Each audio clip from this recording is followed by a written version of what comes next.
Well, Indiana's 2021 redistricting process is officially over after Governor Eric Holcomb signed the bill creating new legislative districts into law this week. But as Indiana Public Broadcasting's Brandon Smith reports, some question the process and the end result. The maps Republicans created for themselves over the past few weeks likely eliminate any competitive congressional districts and virtually guarantee the GOP will maintain or even grow its supermajorities in the state House and Senate. Governor Eric Holcomb, who did not publicly involve himself in the process, applauded lawmakers for being orderly and transparent. Many Hoosiers, however, argued the process wasn't transparent. They said there wasn't enough time after Republicans unveiled their maps for the public to fully understand and evaluate them. And they noted the only public hearings on the proposed districts were during the workday at the State House. George Washington University political scientist Christopher Warshaw says Republicans typically win about 60% of the votes statewide, but will likely win between 70 and 80% of the seats in the new maps. We should aspire for more from our democracy. At the end of the day, this is one of the most extreme gerrymanders in history. And even though it could have been more extreme, that really doesn't take away from the extremity of this plan. The new districts won't take effect until November 8th, 2022, Election Day. For Indiana Public Broadcasting, I'm Brandon Smith at the State House.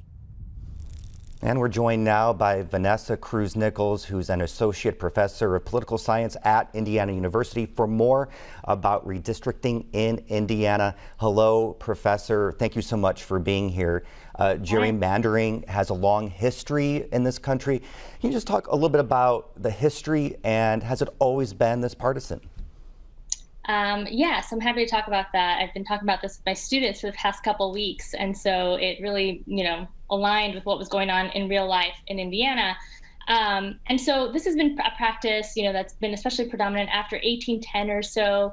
The infamous name gerrymandering comes from Governor Gerry from Massachusetts, who created a district that helped protect his seat, and it was shaped in such an odd way that it looked like a salamander. And so they combined the name Gerry and salamander, and we have gerrymandering. And so, it's become more and more partisan just because of the predominance of our two-party system and the prevalence and existing polarization that we have in our country. Redistricting and gerrymandering has not been the only contributor to that polarization, but that's something that has become. Politicians have become more technical and hired data scientists to create more favorable district lines for their communities. But there are other states that are doing better jobs at, removing some of those partisan incentives. So it isn't the way it has to be. Yeah. As we heard, Republicans get about 60% of the vote in Indiana, but with the maps will control about 70 to 80% of the seats. So what would it take for district maps to reflect the population? Right. And so our district maps would have to be much more competitive. And so District 5, for example, would have been more competitive. It was a little less red, less deep red when we looked at previous maps. There are some great resources, where I've looked at these maps with my students through 538. And they're tracking all the new maps that are coming out from various states. But District 5 was very much much more competitive in the previous map than it is now. And so that has a lot to do with some of the natural geographic sorting that is happening in our country. And so it's also partially what is contributing to polarization. So more Republicans are tending to live more in the suburb and rural areas, and more Democrats are tending to live in more urban areas.